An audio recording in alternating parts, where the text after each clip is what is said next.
In this video, we talk about the 5 financial mistakes you don't want to make in 2024.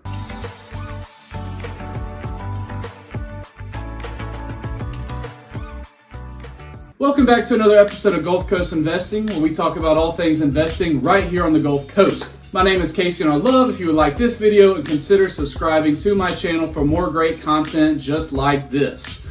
So today's video, I wanted to talk about some of the financial mistakes that you could be making and that you don't want to be making for 2024, but also into the future and things like that. So again, as we talk about investing, and this channel focuses on investing and things like that, there's a lot of financial things that you could be doing personally and in your business that are going to cause you to either not have the funds for investing or have to pull your investment funds out of investing just so you can survive and things like that. So there's so much financial advice and things like that out in the world, but there's some very simple things or mistakes that you may be doing that I want to talk about that you probably want to avoid in 2024, so you can set yourself up for the best financial success and things like that that you can.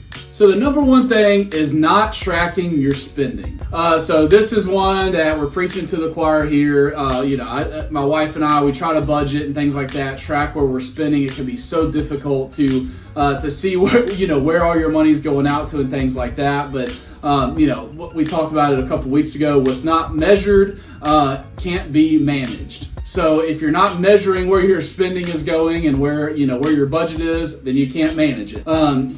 Just having money, having cards, and wife, kids, yourself, just spending money here, there, and everywhere, it's going to be really hard to track and manage where that money's going to. You literally could be bleeding out of so many different spots that you don't even know about. So tracking and getting a budget together so that you can see, hey, here's where my money's coming from, here's where my money's going to, and being able to manage that and have budgets and having all those kind of things that you can stick to are so instrumental to make sure that you have that. So the second one goes right there with number one, and that is ignoring your budget. So you can have a budget and you can have all the plans and you can have everything, but just like they say, your plan goes out the window the second you get punched in the mouth.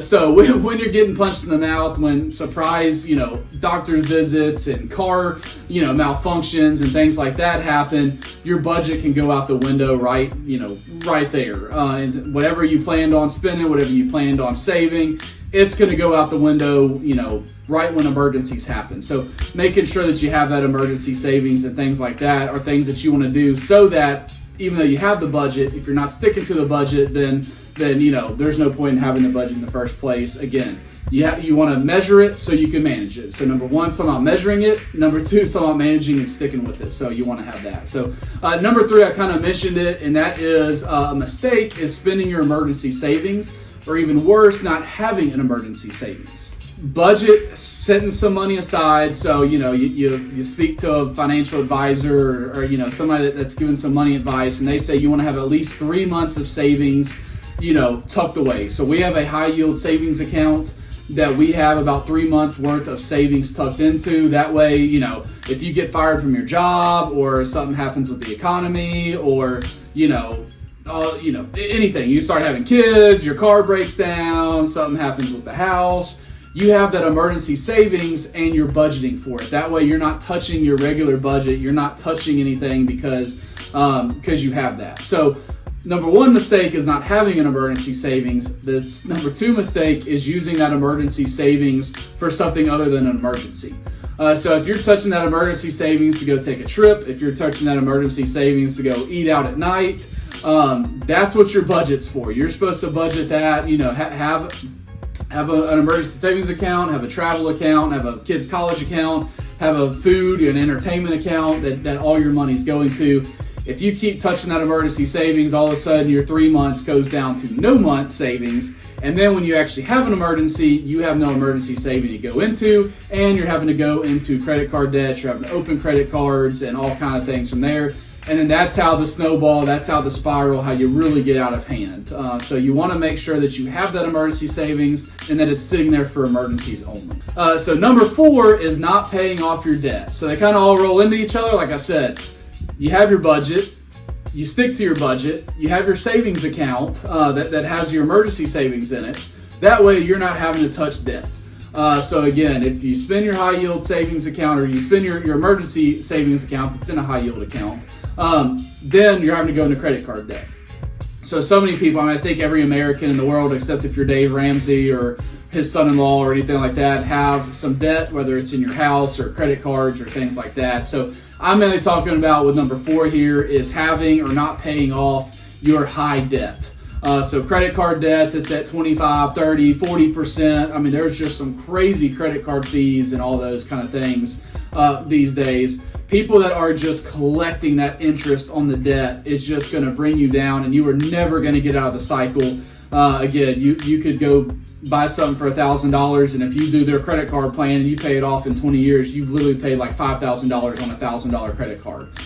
So paying, not having the debt, make sure it's good debt, make sure it's in a, like in a house, or an investment property or things like that. But having the credit cards that are, just on junk expenses like eating out and things like that, you want to get rid of those. You want to pay those off as quick as you can. So many people say, oh, well, I only have a $40 minimum payment. Yeah, you go pay the $40 minimum payment, and then they turn right around the next month and they charge you $45 worth of interest. So you're literally going backward. The more that you pay $40 at a time, you literally are going more and more into debt as it racks up and snowballs. So you want to pay the maximum amount.